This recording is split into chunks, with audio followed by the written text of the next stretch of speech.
when I first changed my name, it was Kali Mali Khalfani. Remember, Kali Mali, after name of country Mali.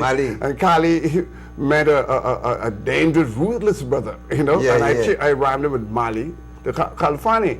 And then after I became a Muslim, some people in India were telling me, who are Indian Muslims, say, you can't be named Mali, man. I mean Kali, because Kali is the goddess of destruction. I say, boy, I can't be traveling around the Muslim world with a name Kali that means the goddess of destruction. So I changed it legally to Khalil, right? Khalil. Khalil means gentle. A friend of God, a name, a title given to Abraham, the prophet. And then I was annoyed because people started naming their children after me, right?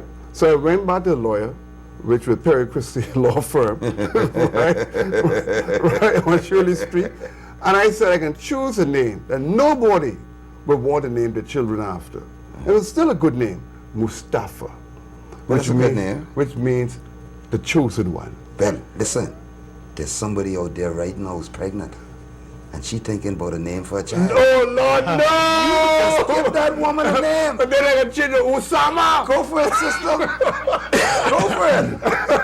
Name him Mustapha. I wish you have a boy. No, but listen, that's an honor, you know. Then you see, I mean, that's an African tradition, but Khalfani. I mean, when you see our people name their children after you, it's an honor. And you know, it's something we do as Africans. But coming back to your journey home to Africa, Brother Khalfani, I mean, you had to do a lot. I mean, it wasn't as easy as all of that. You had to find those networks. You had to identify with the Wolof tribe, first of all. Let me tell you. To become a member of the tribe, you had to find a link to the tribe. You had to find that road to the tribe. And doing the trade link, one of the things when I sought a African wife, there was a young man in the tour group who I became friendly with, and I said, I'm looking for an African wife, right, from Senegal. And he said to me, he wrote me back. There was no email back then, right? He wrote me back and said, look here, during the tour, he was an aide then, a tour aide to the group. Now he has his own travel agency. He's my Senegalese brother in Senegal. And he said, I watch you during the trip. You don't drink, you didn't womanize, you ain't sex nobody up, you didn't go to the club. And he said, you know something? I'll be happy to assist you in finding a bride in Senegal. And from that connection came all the connections. And today, his name is Lamine Gay. In fact, if you Google Khalfani Senegal, Khalfani Senegl, on my trip to Africa, I talked about him because he's a contact. He's an agent, my agent, and my brother. When I got married, my last child was born, the two families did some rituals. My family and his family did some rituals that said they were one family because of the birth of this child. That's important. I just want you to go through that a little bit for our audience, because in Africa, when you're married, it's not a marriage of individuals. No, it's families, it's clans. It's a bonding of clans. And that is why, and from Lamine's Gay family, it's who his uncle became the guardian, official guardian of my daughter. So when I began to when I married my wife, my present wife, right? My adoptive father had to go to my wife's father and discuss the potential marriage, right? And you all hadn't met yet? We had met, but we discussed marriage. But it couldn't be approved until the elders from these families, my father, who represented me, who was an extension of Lamine's Gay family, right, came together and discussed. Because my father had to talk to him about who I am. Because you can't just marry somebody without knowing the history. So he was able to say, Khalfani is from the Bahamas. We know him as a righteous man. Lamine, he's been coming back and forth to Africa for Senegal for some time, and I would recommend him to your daughter. Okay. Right, and that's so that was the lineage, the line right there, which had to be established. Is If that, not, is that with the development of the big cities in Senegal? it doesn't make it different. It hasn't changed. No, it will never so change. you're not seeing a breakdown of that in modern society? No, it in wouldn't. Senegal? It wouldn't break down because West Africa lives communally in compounds. There's some pictures I hope they will show. They live in my compound at one time about 30 family members that I'm built and created a apartment on the top. So with people living 20 and 30 in a group, the disadvantage is you can't do your own thing. Okay, we can come back to that, Brother Khalfani. We got to take a break, but I want you to go back and let's show us some of those pictures too. I guess we take a short break and we'll be right back. Thank you very much. A long time coming, but I know a change gonna come.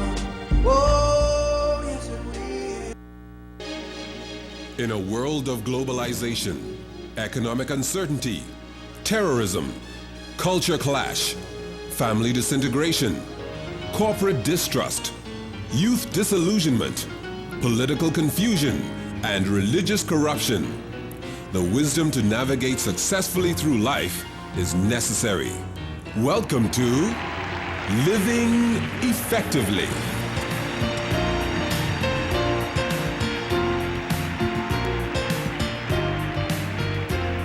Living Effectively, a program designed to provide wisdom, insight, information, and inspiration to effectively face the challenges of the 21st century world. Living Effectively. Tune in on Sundays at 10 a.m. and Thursdays at 10:30 p.m. for the rebroadcast of Living Effectively.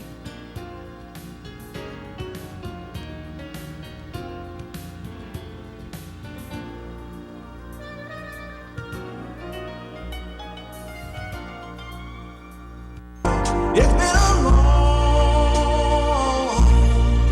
a long time coming, but I know. We can't put them in afterwards. Welcome back. We're just getting into some very interesting, Brother Khalfani, and he's returned home. And he was telling us about the transition he had to go through on moving to Africa. But Brother Khalfani, by the way, with us tonight is Brother Ali Reed. Welcome back, Brother Ali. Yes, sir. Brother Ali, this man look contented, man. Very much so. You've been talking about this for the last 4 or 5 shows, and me and you look so tired. But look at him. He look refreshed. He touched the motherland. Yeah. But Ali, how would you like to go to Senegal? I know you have a wife. You can't have 2 wives, eh? Well, I can have more than one wife. You think your wife will allow that? Oh yeah, I mean, this But is I up ain't to gonna lie, me. my wife ain't This gonna is do up to that. me. I might want it, but it ain't gonna be real. You know what I mean? But Khalfani, would you think you could adapt back in Dakar? There, you're not in Dakar. President, I have a apartment presently in Dakar that my wife, my family is moving permanently in the next 3 months. My kids are going back, wife is going back to set up the possibly the house either in the village or a house. What's the village? Malikunda. Malikunda. Right, that's about 2 hours out of the capital, Dakar. Okay. And so they'll be moving out next 3 months. I have to get my son's Mamadou, which means Muhammad. People always Mamadou. I gave him a name because he was born in Senegal, and I knew that God's will, he will go back to Senegal to live. Now, when he comes back, he come back with his own money. He will come back to Bahamas to live, which means I'm not paying for no ticket for him to come back. Right? So the name Mamadou means Muhammad. Mamadou means Muhammad? Muhammad. But you plenty people around here named Mamadou, you know. That means Muhammad. But the Wolof, there's a very popular name in the Wolof language. Okay. Mamadou. Instead of saying Muhammad, the Wolof